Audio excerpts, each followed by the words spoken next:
Gimana kabarnya? Pelan banget. Gimana kabarnya? Berikan tepuk tangan yang paling meriah.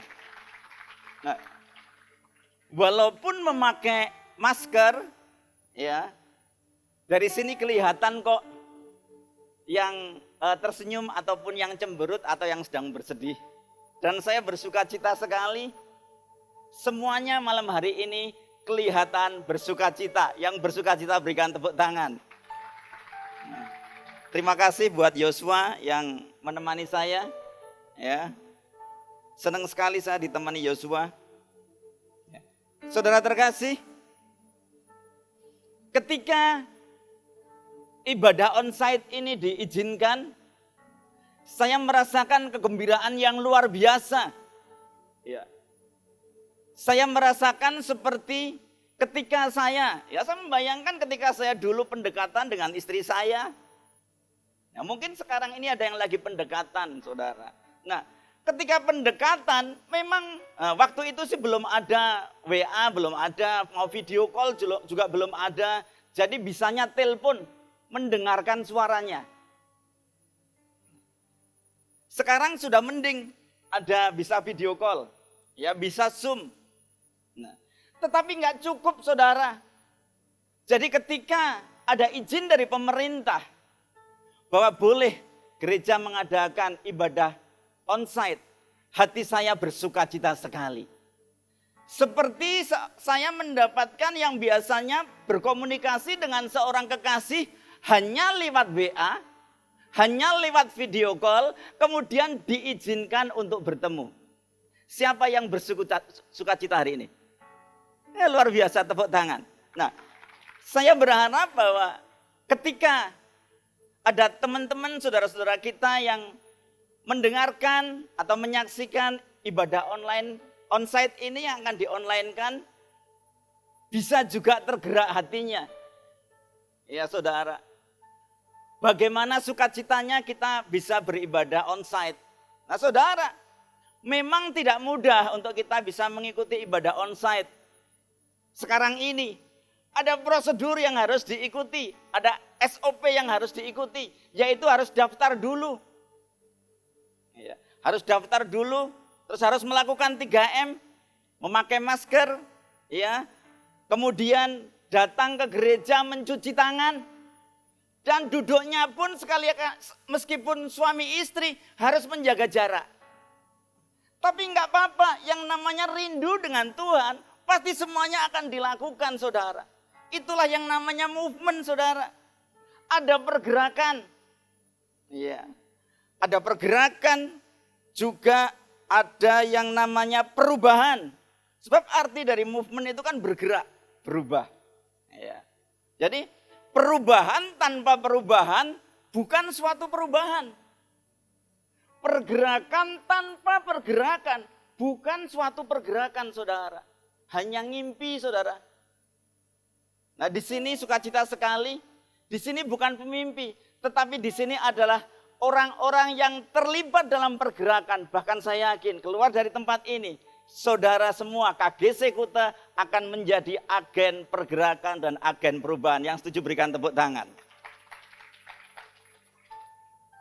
Kita nggak perlu takut dengan COVID. Ya, yang perlu kita lakukan adalah apa? Melakukan protokol. Kita melakukan protokol, saudara. Ya, yang jelas ya, lakukan bagian kita, saudara. Nah, saudara, hidup kita tidak ditentukan oleh situasi dan kondisi. Hidup kita tidak ditentukan oleh COVID. Hidup kita tidak ditentukan oleh masalah yang sedang kita alami. Hidup kita ditentukan oleh firman Tuhan dan janji Tuhan yang pasti tergenapi dalam kehidupan kita.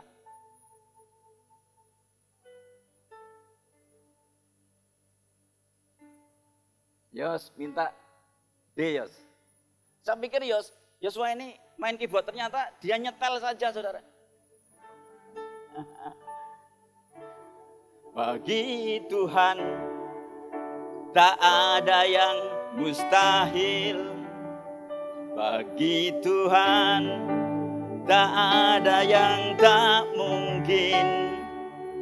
mujizatnya disediakan bagiku, ku diangkat dan dipulihkannya. Saudara, nggak perlu ada yang ditakutkan. Ya, perlindungan Tuhan lebih dari cukup untuk melindungi kita. Catatannya, melakukan protokol yang ditentukan. Nah, kalau saudara tidak melakukan protokol, ya resiko saudara terkena. Saudara, kan lucu saudara, kita berani jalan-jalan ke mall, kita berani jalan-jalan selfie ke sana ke sini, tapi nggak pergi ke gereja, nggak berani saudara. Lucu saudara, buat saya. Nah, kalau kebetulan ada yang mendengarkan, wah ini nyinggung, saya nggak nyinggung saudara, cuma mengingatkan. Kekhawatiran, ketakutan itu adalah bahasa lainnya kegagalan mempercayai Tuhan. Betul? Orang yang mempercayai Tuhan itu tidak pernah takut dan khawatir, saudara.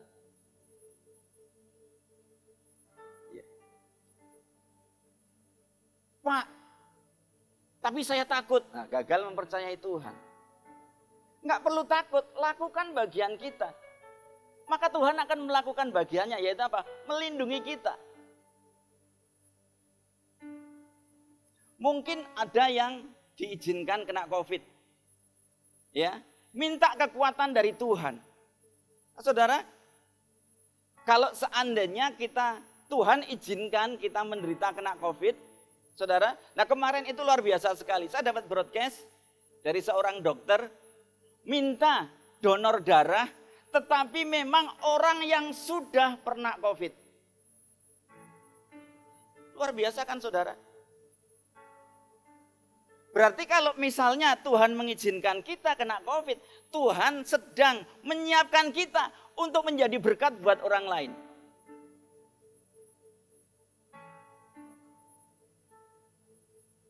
Nah saudara, dikatakan kan mujizatnya disediakan bagiku.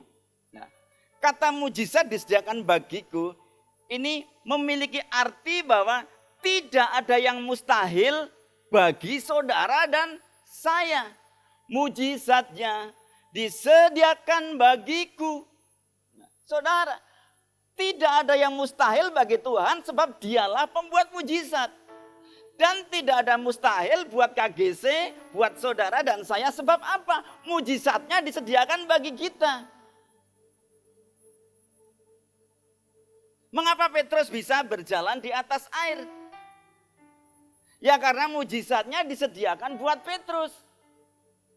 Mengapa Petrus kemudian tenggelam? Ya karena dia kemudian fokus kepada sekitarnya. Kemudian dia khawatir dan kemudian perlahan-lahan dia tenggelam.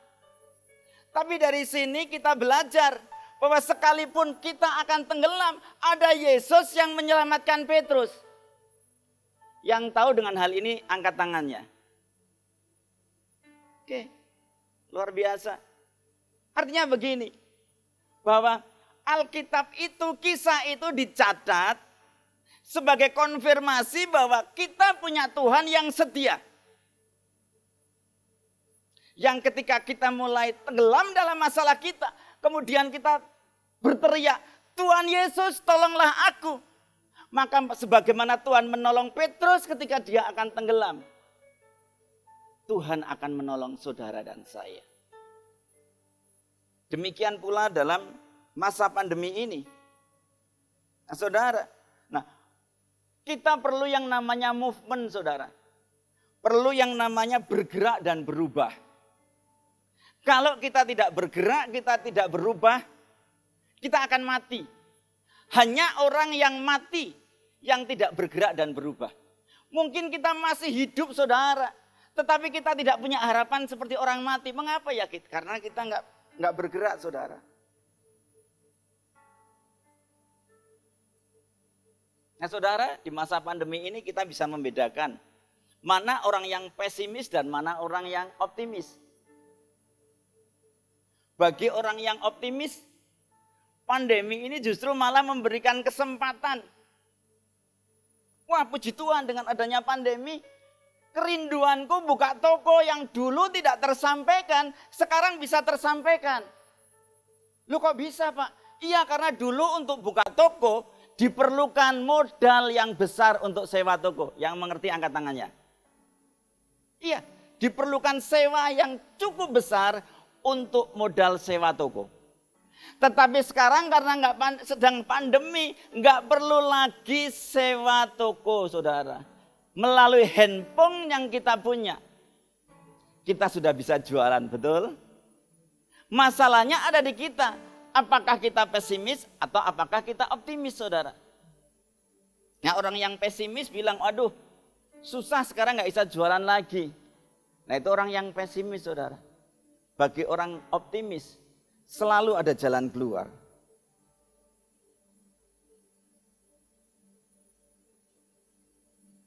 Pak,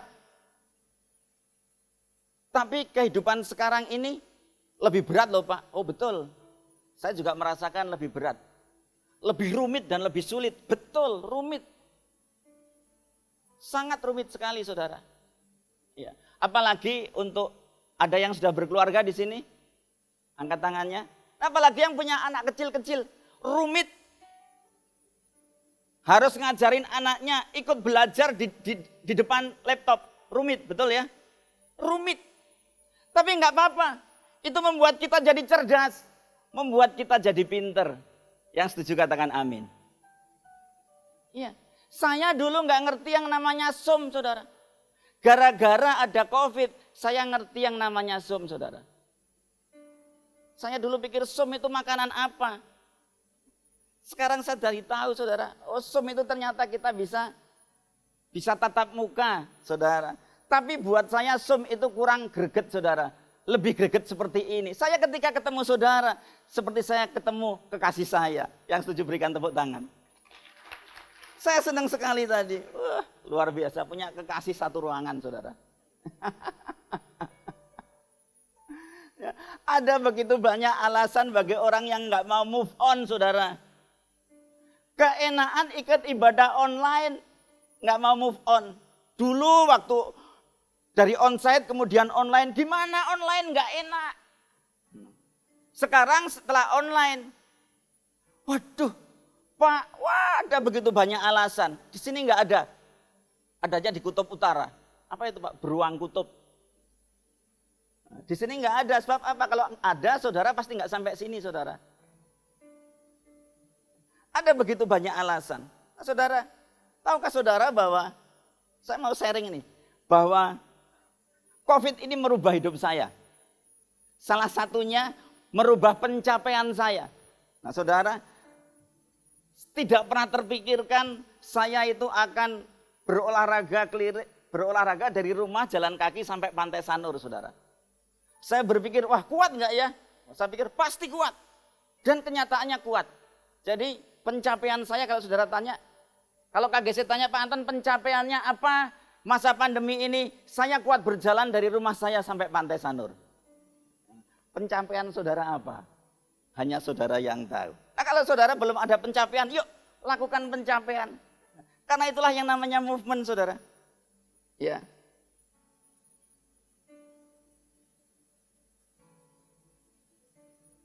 Ada orang yang tidak bisa berbahagia, belum bisa berbahagia, belum bisa bersuka cita saat ini. Mengapa sebabnya? Ya karena nggak bisa move on itu, saudara. Orang yang nggak bisa move on itu nggak akan pernah bisa bersuka cita. Sukacita yang sebenarnya itu adalah sukacita di dalam Tuhan. Nah, ketika kita menjadikan sukacita di dalam Tuhan adalah bagian dari hidup kita, maka hidup kita akan kuat. Firman Tuhan mengatakan, sukacita di dalam Tuhan itulah kekuatanmu. Jadi sukacita itu bukan anugerah, bukan pemberian. Tapi sukacita itu adalah keputusan. Apapun kondisi kita, yuk saya mengajak kita bersukacita, saudara. Sebab apa? Kesedihan kita itu tidak menyelesaikan masalah kita. Justru membuat kita semakin lemah. Ketika kita sukacita, ketika kita antusias, kita akan membawa yang namanya hawa-hawa yang positif. Ya. Nah, ketika kita mengeluarkan yang positif, maka sesuatu yang positif itu juga akan tertarik dalam kehidupan kita. Ya. Sesuatu yang positif pasti akan menarik hal-hal yang positif. Sesuatu yang negatif akan menarik hal-hal yang negatif. Kalau nggak percaya saudara, ketika saudara pulang ke rumah, ya, kemudian saudara yang sudah punya pasangan hidup, ketemu pasangan saudara, saudara tersenyum. Pasti pasangan saudara tersenyum. Pak, nggak tersenyum. Masa lalu itu. Ya, perlu ada yang ditanyakan, kenapa disenyumin nggak mau senyumin? Jangan berhenti tersenyum ketika pasangan hidupmu tidak tersenyum kepadamu. Ya. Sampai dia bosan nggak tersenyum, akhirnya dia tersenyum.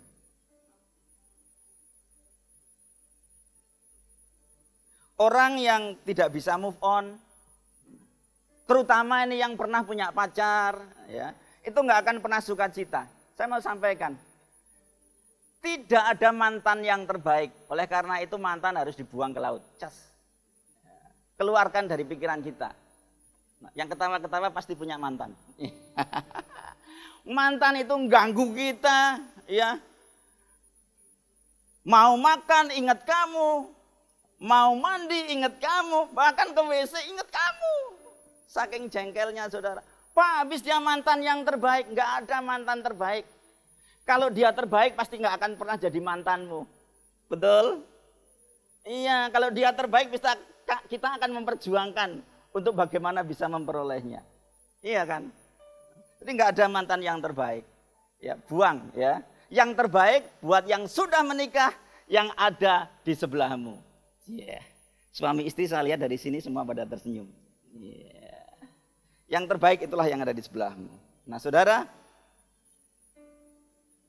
4 hal yang membuat kita bisa melakukan yang namanya pergerakan atau movement atau perubahan. Ya, jadi buat yang senang judul, saya kasih judul itu follow up. Follow up. Nah, saya ini semangat banget mau ketemu KGC. Makanya, waduh, saya pikir cukup nggak ya mau saya sampaikan, tapi cukup nggak cukup harus saya sampaikan. Hal yang pertama yang sangat penting untuk kita bisa movement adalah iman dan niat. Niat dan iman. Itu hal yang pertama. Ya. Iman dan niat ini seperti selembar mata uang. Bolak-balik. Harus ada semuanya. Ya. Niat tanpa iman itu kita tidak akan berani melangkah. Karena takut dan khawatir. Betul? Saya punya niat pergi ke gereja. Tapi bagaimana ya? Protokolnya. Akhirnya enggak jadi ikut ibadah onsite. Punya iman. Punya niat, saudara.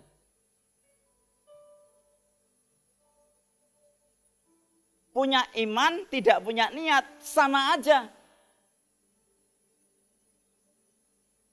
Tidak akan pernah melakukan pergerakan. Contohnya begini. Saya punya iman supaya anak saya pinter. Saya punya iman supaya adik saya pinter. Iman aja nggak cukup. Harus punya niat untuk mengajari dia. Yang mengerti lambaikan tangannya. Iman aja nggak cukup, harus ada niat, saudara.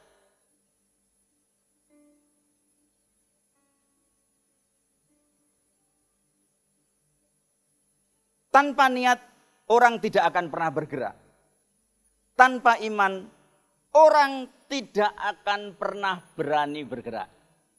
Sama-sama saudara tidak akan kegerakan. Hal yang kedua yang sangat penting di dalam movement adalah, terjadinya movement adalah follow up atau tindak lanjut. Nah, jadi yang senang judul, ya, firman Tuhan malam hari ini saya beri judul follow up atau tindak lanjut. Nah, di dalam Yakobus 2 ayat 17 dikatakan demikian. Yakobus 2 ayat 17. Demikian juga halnya dengan iman. Jika iman itu tidak disertai dengan perbuatan, maka iman itu pada hakikatnya adalah apa saudara? Mati. Ya. Iman tanpa diikuti dengan niat untuk bergerak saudara. Mati saudara. Niat aja nggak punya. Pak, saya akan memaafkan dia. Tapi sudah berangkat kepada dia belum? Belum, Pak. Saya sudah memaafkan dalam iman, Pak. Tapi saya tidak berniat datang kepadanya. Enggak akan terjadi mujizat, saudara. Mengapa? Sebab iman bekerja sama dengan perbuatan. Dan oleh perbuatan-perbuatan itulah iman kita menjadi sempurna. Jadi mujizat terjadi saat kita melakukan bergerak dengan sesuai dengan iman kita. Mujizat terjadi, Petrus bisa berjalan di atas air ketika Petrus melangkah keluar dari perahu dan berjalan di atas air. Bukan ketika Petrus ada di dalam perahu. Yuk mari dalam pandemi ini kita perlu iman untuk melangkah. Perlu niat untuk mendorongnya saudara. Dan perlu follow up. Ya, perlu tindak lanjut. Nah saudara terkasih,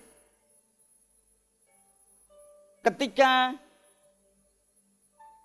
Yesus datang ke Kapernaum, ya, ketika Yesus datang ke Kapernaum, itu kemudian ada orang yang lumpuh di sana, saudara. Orang lumpuh bisa enggak datang kepada Yesus? Tentu saja enggak bisa. Dia harus ditolong oleh teman-temannya. Ada 4 orang yang menolong dia, saudara. 4 orang menolong dia dan luar biasa, saudara. Ketika sampai di sana, penuh sudah ruangannya. Sudah dia tidak bisa masuk lagi ke ruangan. Tetapi mereka enggak nyerah. Jadi hal ketiga, supaya terjadinya movement adalah kemauan yang kuat. Enggak nyerah, enggak gampang nyerah. Ya saudara. Sebab Tuhan tahu waktu yang terbaik buat kita. Kita enggak boleh nyerah. Nah, mereka enggak nyerah. Kemudian mereka apa? Mereka membongkar atap. Dan kemudian menurunkan sampai depan Tuhan Yesus. Dan saudara tahu, apakah Yesus berkata, sudah sembuh? Enggak saudara, ada bagian yang harus dilakukan oleh orang lumpuh itu. Kita baca bersama. Markus 2 ayat 11 dan 12.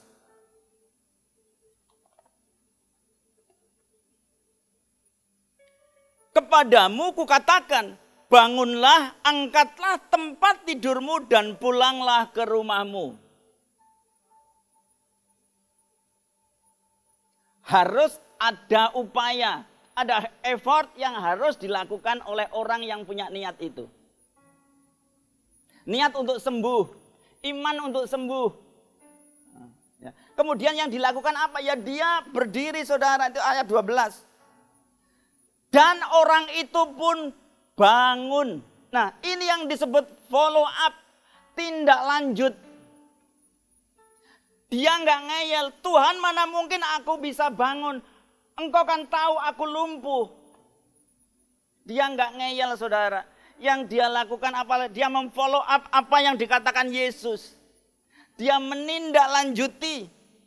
Dan orang itu pun bangun, segera mengangkat tempat tidurnya dan pergi keluar di hadapan orang-orang itu. Sehingga mereka semua takjub memuliakan Allah katanya. Kita baca bersama-sama apa saudara? Yang begini belum pernah kita lihat.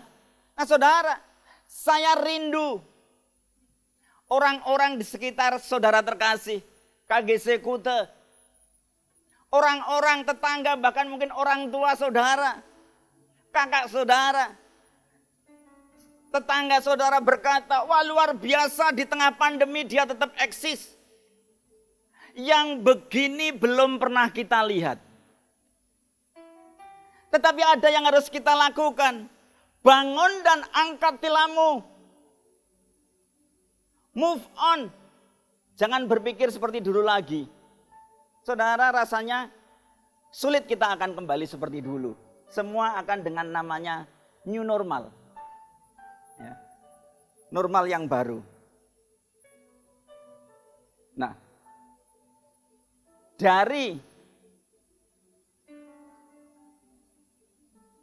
mujizat yang diterima oleh orang lumpuh ini kita bisa belajar bahwa ada satu hal lagi yang perlu kita miliki untuk kita bisa melakukan movement, yaitu koneksi atau hubungan dengan orang-orang di sekitar kita.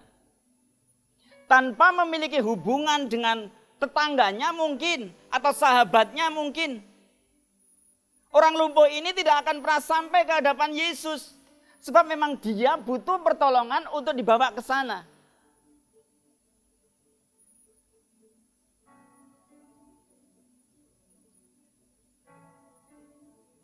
Ya. Saudara mungkin akan mulai melakukan bisnis jual beli. Saudara butuh koneksi, butuh orang lain, butuh hubungan dengan orang. Ya.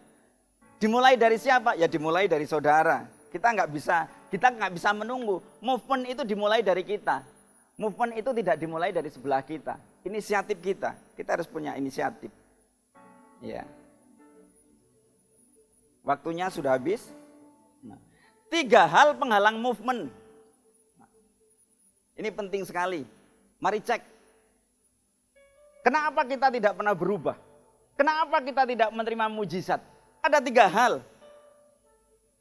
yang menghalangi movement. Yang menghalangi kita menerima mujizat. Pertama, kekhawatiran. Yang nomor 2, ketakutan. Yang nomor 3, tahu saudara? Kemalasan. Kemalasan saudara. Yang namanya sudah nggak punya niat akan terlalu banyak alasan. Yang namanya sudah malas nggak mau ikut onsite pasti akan banyak alasan. Ya. Terima kasih, Tuhan Yesus memberkati.